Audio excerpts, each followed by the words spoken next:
Blazing? Is that blazing? Like that, yeah. Yes. Go ahead. Okay, I'm a mom. I don't know if you're aware, but my son would have just asked you a question. That's Ireal.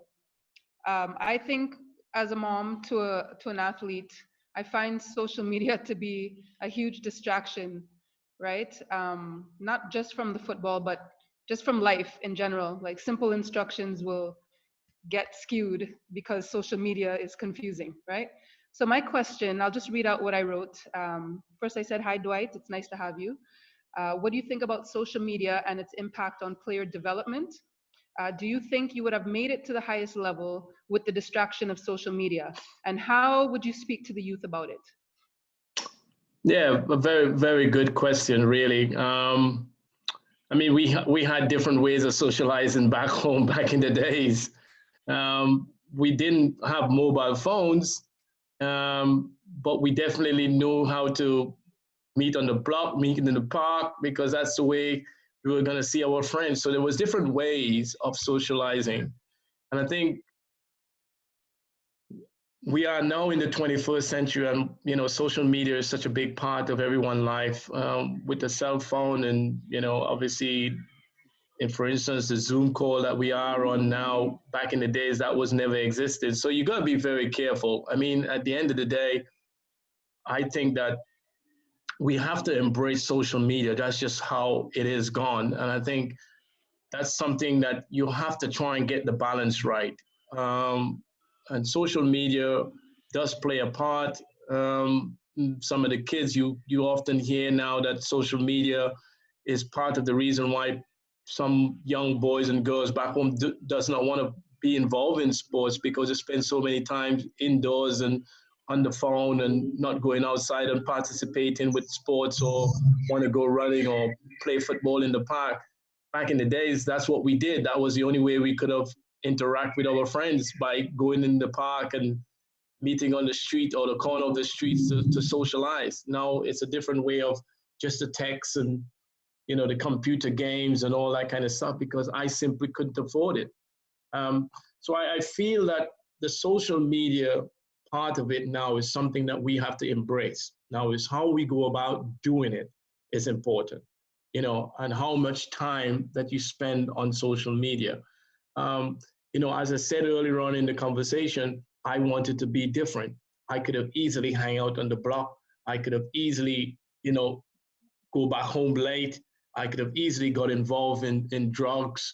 And those are things I didn't want to, because I simply wanted to be different. So when I talked about the sacrifice and the dedication and the discipline, as Dion had mentioned from the very beginning of the conversation, those are the fundamental things that will get you further than others. So we talked about discipline, we talked about dedication, we talk about sacrifice and focus. And those are the things that if you don't have, and you get sidetracked, i.e. by the social media, and not turning up for training, and you say you're late and you can't be bothered today, that type of attitude does not get you far. So if these kids, both boys and girls here today, if you are serious about your sports and you intend to take it to the maximum ability that you have to have those fundamentals. You have to have the discipline. You have to have the dedication. Because if you don't have those things, no matter how much talent you have, because I have come across players who were more talented than me, but did they have the work ethic? Did they have the discipline? Did they have the dedication? There's a question mark. And some people might say I'm lucky, but those are the things that made me different to the other guys. And that's what got me where I'm at today. And that's why I've got there, among other things, but I'm talking about basics, fundamentals. So yeah, social media is a big deal. You see it with professional players. They got issues with it. You look at the Premier League players, some of them have issues with social media. That is how you deal with it and what you're going to take from it. But I think now we have to embrace it. That's part of it. But it's how you manage the social media is very important. You can't get that obsessive with it that you are missing training and you're not dedicating yourself and you're getting sidetracked by other stuff. Because that was there. Losing sleep because you're on it all hours of the night when you have to wake up early and train. Well, all of that too. You got to make Yeah. sure that your rest time, and this is where I'm saying you sacrifice, you switch off your phone. You know you got a big game and you need to rest, especially when you're young. You need 8 hours plus sleep. You gotta say time out, cut the phone out. But again, that come from what you want in out your sports and not getting sidetracked. Like I said, I was sidetracked back in the days. We're hanging out on the blocks and going to the nightclubs or something, or running away from your parents' house to go and meet your friends and coming in late in the morning and stuff. It's just a different way of doing it now. And now the kids are staying at home and being on the computer till the wee hours in the morning. That has to stop, especially when you're young and you're focused and you're dedicating yourself to try and make it to the top level.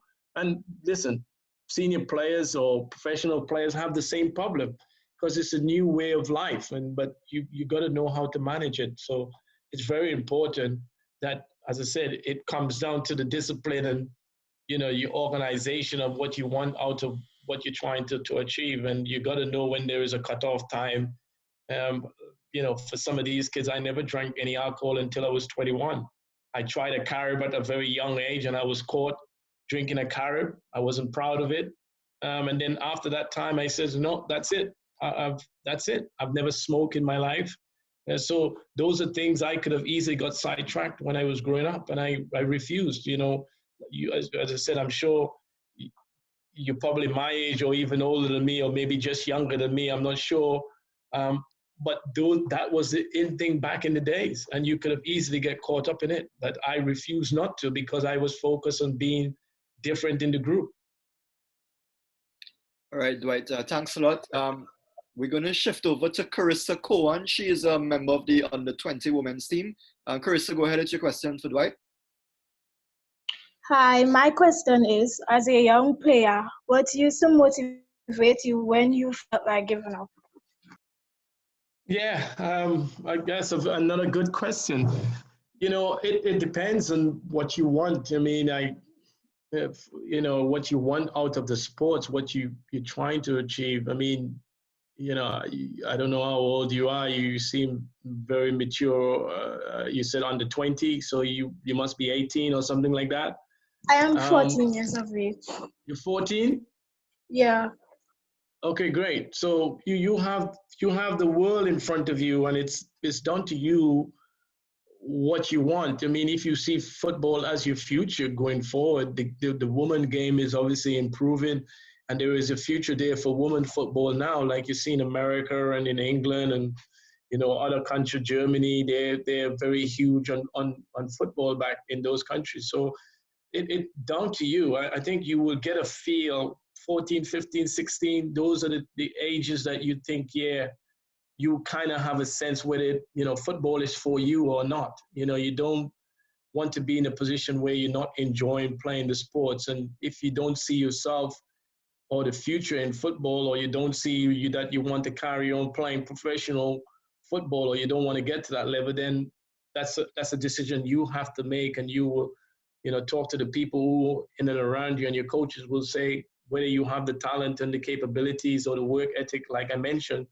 to get to that level. But yeah, it can be daunting when you're unsure whether this is something that you want to do, especially at that age, because I didn't really know until maybe 14, 15, because I was at that level already at 14, 15. I already played under 20 for Trinidad and Tobago, and then I was playing the senior team at 16.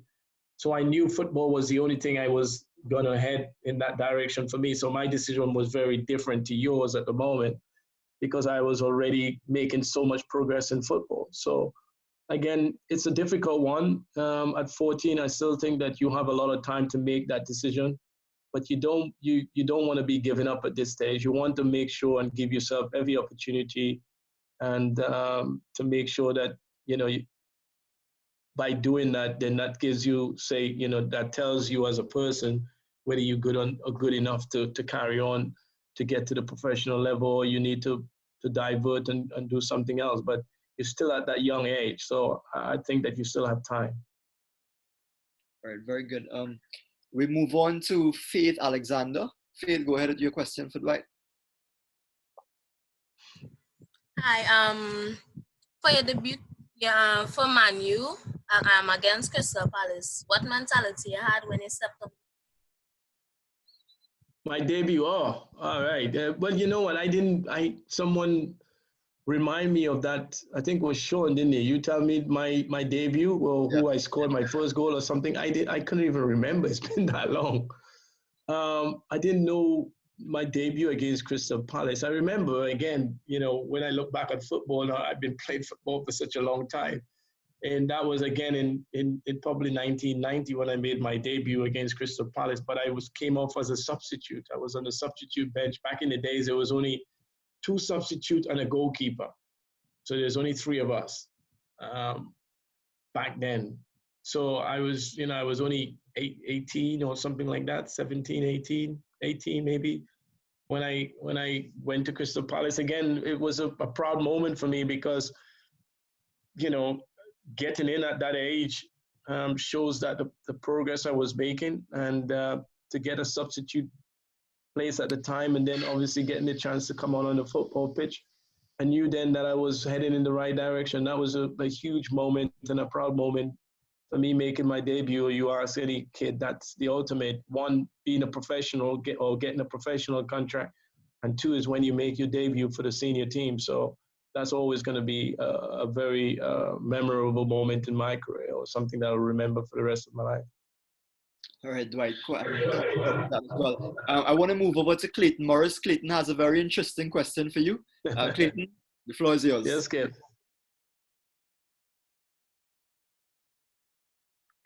Clayton, you hear me? Go ahead with your question. Yeah, Dwight. Good afternoon. Yeah, JV. It's a pleasure, man. I'm so proud.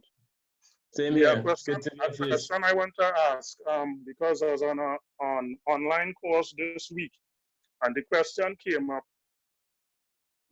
why we not getting young players to step up? You're in one age group, you're under 15, and you have the ability to play in the under 17, right? You in 1989, 88, 89, you were the captain of the under 19 team that went to the World Cup, and you were also a key figure in the senior national team, the strike squad, so-called strike squad. What are some of the things that you experienced? I would like you to share with these young players. What are the things brought you to that? Because the question came up in the course: why we not getting players, or what it is it will take, or what? When I told them that I experienced it with you, so I would like you to share it with our young, promising national players, what you did to come through that era and went on to be one of the most celebrated footballers in Trinidad and Tobago. Again, JB, let me say to everybody who's listening, it was a great honor for me to play under you as a captain. I know a huge disappointment in us. I mean, I was still a very young boy, not even a man. I was a young boy. I was still at school, and you guys, we came ever so close to qualifying for that, campaign in 1990. I know how much that would have hurt a lot of us, but for me, it was a great experience having you as my captain and a leader. And what I've learned in the strike squad was obviously detrimental in many ways, that really drives me forward as an individual. So having you guys around and the experience I've learned in that period of time helped me to really push myself forward even further. So going back to your original question, JB, yeah, listen, I just had a desire, as you know, as a young boy. The fact that I was coming from Tobago, I mean, that was an additional sort of drive in me to make sure, that I was able to compete at every level. If you follow my career, certainly from the Intercal, I used to listen to Intercal on the radio, and Signal Hill was getting beat in the stadium against Russell Atterpee, team from Tech. San Fernando Tech.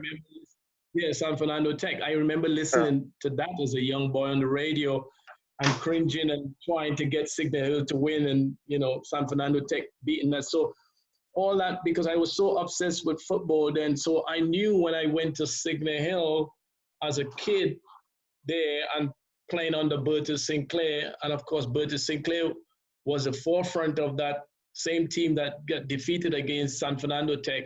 I knew how much it meant to him, and so it meant to everybody in Tobago and just the school. So I knew, again, you talk about patriotic, even though we are a Republic of Trinidad and Tobago, but Tobago in particularly, we had a grudge against Trinidad teams when we come up against them. That it was a rivalry like no other. So that kind of spurred me on. So that was my early introduction into, rivalry football that really drives me forward as an individual to make sure that if ever we played at the stadium, that was never going to happen again. And I make sure that didn't happen. So that I got that from a very, very young age. So the transition for me, as I said before, JB, is that I made a transition very quickly from under 20, captain in that under 20, under 19 team to the World Cup, to come into to join the senior team.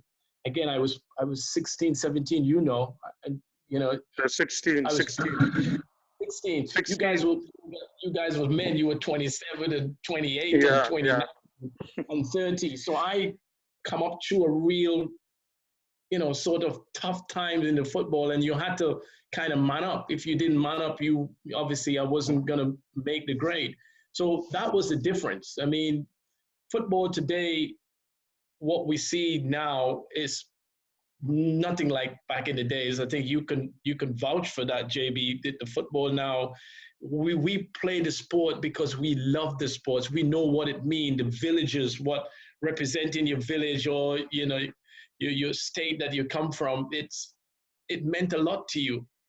Playing for Trinidad and Tobago as a national footballer was the proudest thing. Walking the streets, everybody knew who you were, what you're representing. You kind of had a chip on your shoulder. When you walked through the streets, everybody knew who you were or who you are. And that's because of all the hard work and dedication to representing your country. I'm not sure if that feeling still does exist. I don't know, JB. Does that still exist? No, we don't have it now, but I don't want it to stray from the point. I understand the point because I explained that to the class. You came into a team that was mature, experienced, and you just had to do what you were supposed to do. You came there with a smile on your face. But what I want you to explain is what you as an individual, the sacrifices you made. Yes, you said it's the passion, but there's still some sacrifices you made in order to play at those 2 levels or 3 levels, because you still had Signal Hill to play, plus you were playing with if you want to say the B team or the strike squad. Remember, you played in the qualifying game. So let's say it's about 14 you were splitting yourself with. So I wanted to explain to the players that what you did, what the sacrifices you made. Yes, you're talking about passion, but if you could just go through simple as possible. All right. Okay, JB, I get your question there. Listen, as you said, it's for me, from as you mentioned, from the individual perspective, I just had a burning desire, JB, that I wanted to be different.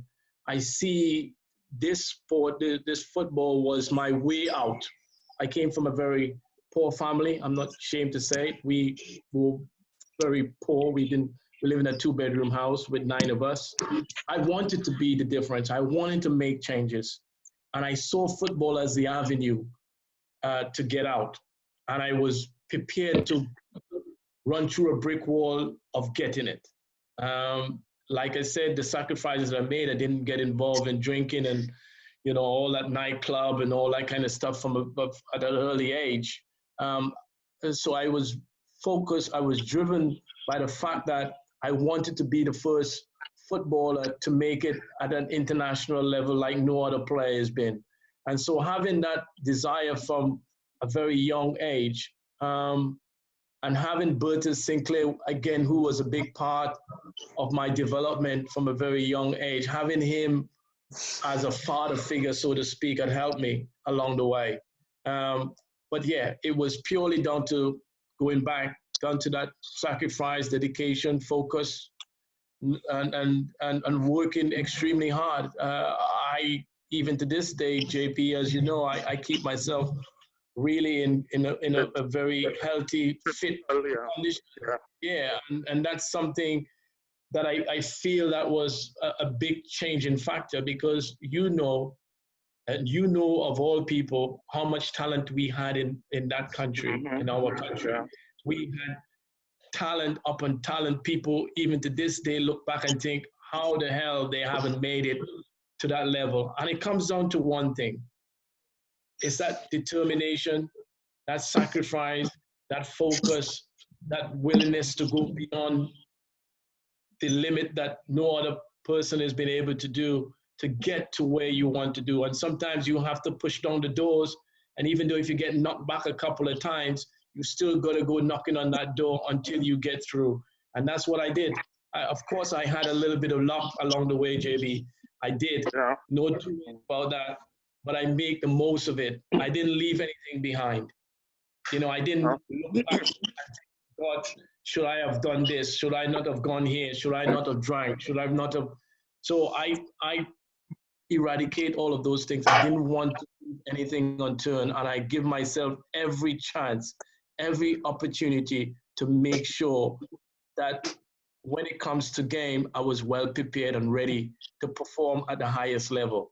And I prepared totally. I didn't take any shortcut. There was no shortcut in this. I had to make it, because else I wouldn't have been where I was. I wouldn't have been in the national team at 16. I wouldn't have taken Trinidad and Tobago under 20 World Cup. And to get to that level means that there is a lot of hard work was involved in that. I didn't get there by guesswork. I get there because of purely my dedication to work harder than most of the other players, and that's what I did. Right, and as I close it now, just to endorse the point, I know I read it in your book, and you said it, I think, earlier in this program, and you said it on many occasions, that you weren't the most talented in the team.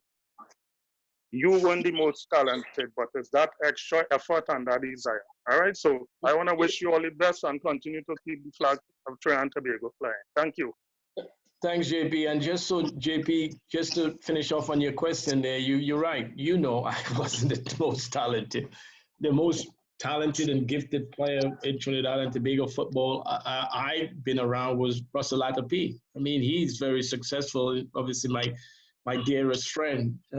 Look how talented he is. He had to work, and maybe he could have achieved even far more. But there were other players beside Russell. At least Russell had made it to playing at Porto and Rangers and these big clubs in Europe. But there are so many other players with equal talent that has not made it to that level. And so there's a question mark as to why these talented players are not going as far. And it always comes down to the dedication. And I'm proud to say I know I wasn't the most talented, but I was one of the most hardworking with the little bit of talent that I had. And I think that goes to show that talent doesn't always get you where you want to go. Talent is part of it, but your work ethic has to be match up to your talent. Okay. That's it, JB? All right, obviously it's a fantastic... Yes, Sean, thank you. All right, thanks. It's very fantastic for us to witness this sort of interaction between yourself and Dwight. I mean, teammates from 30 plus years ago now, and here we are, sharing these experiences. I wouldn't want them to say no, but the amount of trouble he gave, but that's all right. It worth it. Thanks. I was only a kid, man. You're still like my big brother in the camp. Yeah, I was only being miserable. I didn't mean it, JP. Yeah. That's good. I had to protect him from the other guys. Yeah, you remember that, right? Okay. You certainly did. You were my captain. That's what I said. Yeah. That's what the captain is there for. Yeah, respect, man. Yeah. All right, take care, JP. Very good. All right, we're going to move on to, is it Jamie Waldron? Jamie is currently a student at Signal Hill Secondary and has a question for you, Dwight. Go ahead, Jamie. Sure. Hi, good morning. Hi. watching your clips earlier before you came on to the meeting, it is said that you are a past student of Signal Hill Secondary.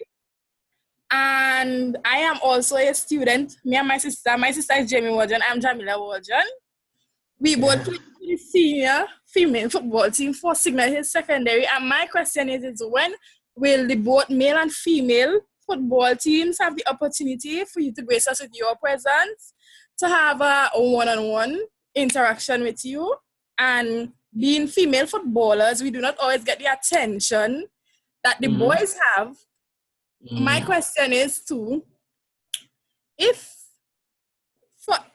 there's ever an opportunity that you have to uplift and motivate the female footballers of Trinidad and Tobago, what would you say? Well, I wouldn't say anything different. In fact, I wouldn't say anything different, because at the end of the day, it's nothing to do with your agenda.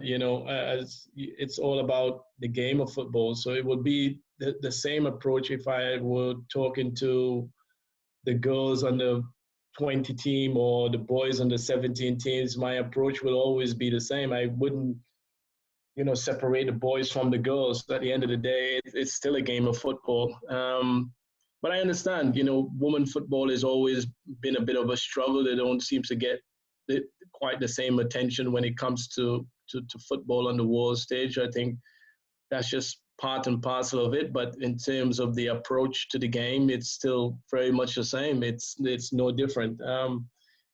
Signal Hill High School to me is always going to be an integral part in my life, something that I was very proud and to represent, certainly not just Tobago, but Signal Hill as a whole. It plays a very essential part of my life. And I used to come to the school when I first pretty much went to England, and every time I get to come back home, I used to come to the school quite often.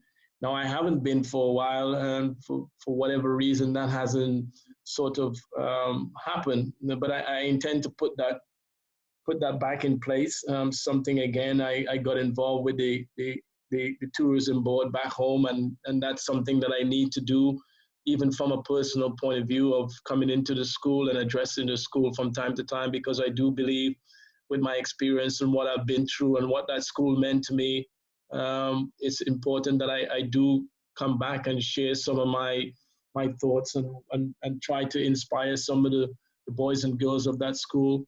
As to say, I'm living proof, the fact that I come from the same part of the country, and look where I am today. Why others cannot be followed? And so I need to address that again. So something I'm really looking forward to. Coming back home and getting involved with, more on a speaking terms. I'm going into coaching a little bit more now, so we'd love to take a sessions with you guys and try to educate you and some of my knowledge that I've learned over the years. It'll be a great honor to be back. So hopefully that will happen soon. All right. Okay, we're going to move straight over to Nikita Jackson. Nikita is a member for Women's Youth Team Setup. Nikita, go ahead with your question for Dwight. So, Dwight, we just wanted to ask you, what was it like being so young, leaving Trinidad and joining a team that really probably didn't know you? Or what was it like trying to get on board with those foreign teams? And, how did they treat you? And what were the things you did to kind of, I guess, work yourself into the team? And what do you think individual skills versus teamwork, where do you see those in their importance in winning a game? Well, I'll answer your first part of the question. The transition of leaving home at a very young age, it was a daunting one. I was going to the unknown. I knew I was just going to England to play football. That's all I knew. With the possibility of going to, night school to catch up on my education. And that's all I knew as a young boy. I left, obviously, Trinidad and Tobago with very little clothes, because the clothes I had wasn't really enough for England back in November I remember arriving and it was bitterly cold and it was snowing and I didn't have a proper winter jacket. Making that transition was a daunting one. Like I mentioned before, I was going into something that I didn't know about. I was going to live with a family that I wasn't very familiar with. They call it digs in England. Pretty much the food, the people, the culture, the weather, all of those factors was challenging. And so I was, I just knew that this is what I wanted. And I had to make the sacrifice. I wasn't one that I was going to moan or whinge about the fact that, the place was too cold, because that was going to be, I was, defeating the purpose of why I was there in the first place. So if I had that mentality, and listen, there were days where bitterly cold and it was snowing and I didn't really want to go to training, but I knew that I had to go. Missing the Caribbean, missing the beautiful beaches, missing playing football in the sun, all those factors was, challenging for me. But I knew this is what I wanted. And we talk about the word sacrifice, or we use the word sacrifice a lot. This is a sacrifice I had to make. I was eating baked beans and toast as a preseason, as a meal before games, and that was what they used to feed you before you go to play a game. And it's like, what's baked bean and toast? But I didn't make a big deal of it. I was fully focused on the reason why I was in England, to make sure that, this was a once in a lifetime opportunity, and I wasn't going to let it pass by without fighting all these challenges. And then to your second part of your question, in terms of, when you're in a team, you do need your team to work as a team, because that's why it's called a team sport. You need everybody to pull their weight in the team. And so that is the most important thing when you play in a team sport, to make sure that you have a team and everybody is on the same page.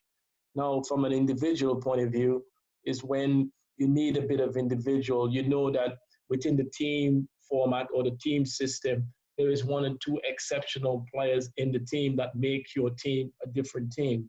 And these are the players can turn the game and make, that sort of winning pass or winning strike to win you the games, and that, or the defender or goalkeeper making an exceptional save to make sure that you stay in the game. So you need those individualists as well as the team collectively to combine that and try to make sure that you got a complete team, because that's the ultimate, because that's what you're looking for. But in a team system, you need individual who can make the difference in your team, as well as a collective effort throughout the team. So yes, I'm an individual foremost, but when I'm in a team system, you play for the team, but with your individual ability to make the difference, that is what separates the quality players from the team ethic that you sort of base yourself. There's a lot of unsung heroes in a team when you're playing a team sport, but you got the exceptional ones who makes the headlines, who make the winning goal, who make the best saves, or who make the best defenders, that make the team complete. So that's the difference. And you got to understand the sequence. Yes, that same individual needs to play in the system of a team, but ultimately you let that same individual can win you the football game. So that's the difference, that you have to have a clear understanding of individual and team. Team come first, as well as the individual ability to make the difference in the team. All right. Thanks a lot, Dwight. We're winding down on the clock here for this session. It's just about 2 minutes left. But Dwight, this opportunity for you to interact with the players and the coaches now has joined the list of essential items for us during this pandemic. Right. So we're going to ask you to rejoin us for one more session as we come to the end of this, and then we're going to continue with the questions. We have roughly about 2 minutes left. So I'm just going to ask you a quick question before we have to rejoin. Sure. That period of you making that decision to come back into the national team during the 2006 qualifiers, because you had retired previously from the previous campaign, and then we know a couple phone calls, from people like Russell And also, well, first of all, I think Bertil was very influential in getting you back into the team, and then you made the call to Russell. But tell us about that period when you decided to come back and give it your all for country. Yeah, I mean, obviously the biggest disappointment in representing Trinidad and Tobago is that '89 strike squad where we didn't qualify, and yet for me that was the moment I felt that we missed the opportunity, and we assemble players now, or players were playing, including Leon St. Louis and Russell and Clint Marcel and those type of guys were playing abroad and having the experience. So we were gaining more players playing abroad. So it was easy to play in that system, to build up, after the disappointment in the 1989 time. But as the year goes by, the players were getting better. They were getting more exposed to these international games. And I felt that we had enough quality for us to qualify, but for some reason we haven't. So when Bertil had taken over in 2004, I got a telephone call because by then I had said, I had enough. I was focusing on my playing career in England. I needed, with the travel and all that kind of stuff. So Bertil had played a very crucial part, and Bertil as my father figure, I couldn't say no to him. And he says, one more opportunity, one more chance. And so by doing that, I came back and played, for Trinidad. And I feel like, there was a missing ingredients in that team. And I feel with Russell, knowing Russell and being my best friend and the ability and his leadership that he had, that was the missing part of the jigsaw, in my opinion. So being close friend with Russell, I needed to make that call, and I made that call and said to Russell, listen, I need you to come back.